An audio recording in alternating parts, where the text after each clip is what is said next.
السلام عليكم ورحمة الله وبركاته. يا رب تكونوا بخير.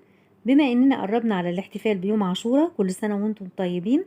هنعمل معاكم النهاردة العاشوراء. زي ما انتم شايفين شكلها كريمي جدا ومغذية، وان شاء الله هتعجبكم. ما تنسوش تشتركوا في القناة وتعملوا لي لايك. ويلا نشوف الطريقة. هكون محضرة كوباية قمح، كيلو لبن، كوباية سكر، معلقتين كبار كريم شانتيه، نص كوباية قشطة أو علبة قشطة، معلقتين كبار نشا، نص كوباية لبن، معايا مية ورد أو ممكن تضيفي فانيليا لو ما بتحبيش مية الورد. بالنسبة للقمح أنا غسلته كويس وحطيته في الحلة.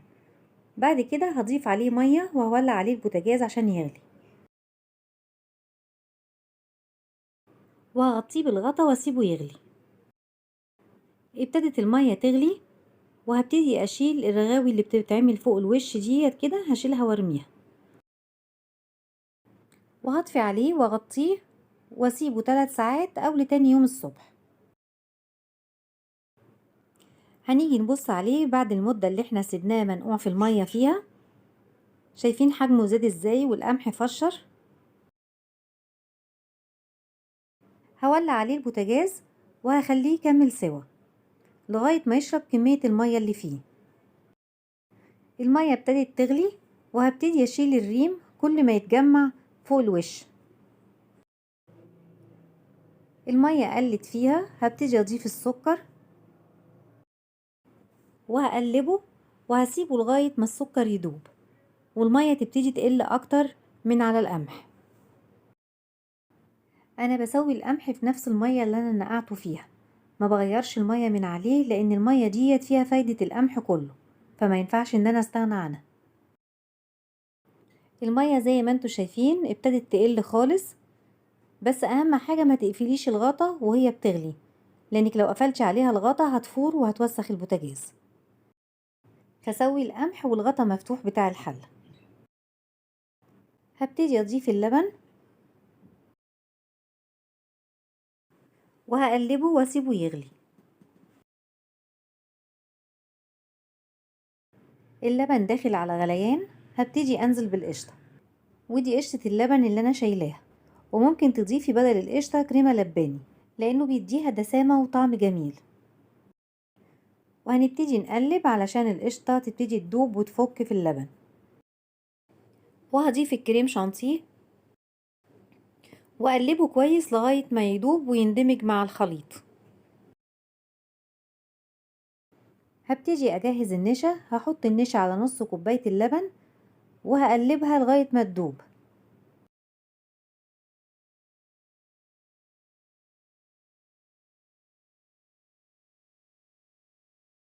وبنزل باللبن والنشا بالتدريج علشان ما يكتلش، ولازم اكون بقلب بايد التانية كويس.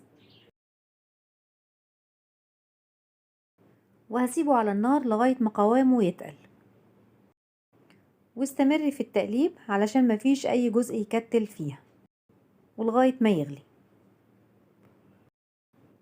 وهضيف عليها معلقة كبيرة مية ورد، ولو ما بتحبيش مية الورد ممكن تضيفي فانيليا. وهقلبها علشان مية الورد تتوزع على الكمية كلها. سمكها تقل زي ما انتوا شايفين وغليت كده، خلاص هطفي عليها. وهبتدي اوزع كمية العاشورة في الاطباق.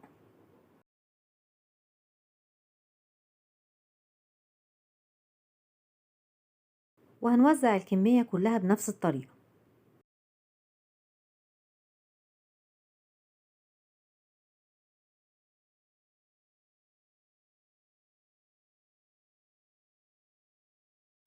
وهبتدي ازين اطباق العاشورة، هرش جوز هند عليها،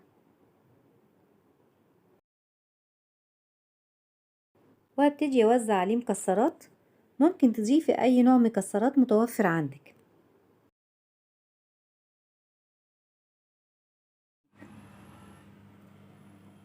اخر حاجة هبتدي اوزع الزبيب عليها. واول ما الاطباق تبقى دافية نبتدي ندخلها التلاجة عشان تبرد. وده شكل العاشورة بعد ما بردت وبقت جاهزة للتقديم. يا رب تكون عجبتكم، ما تنسوش تشتركوا في القناة وتعملوا لي لايك.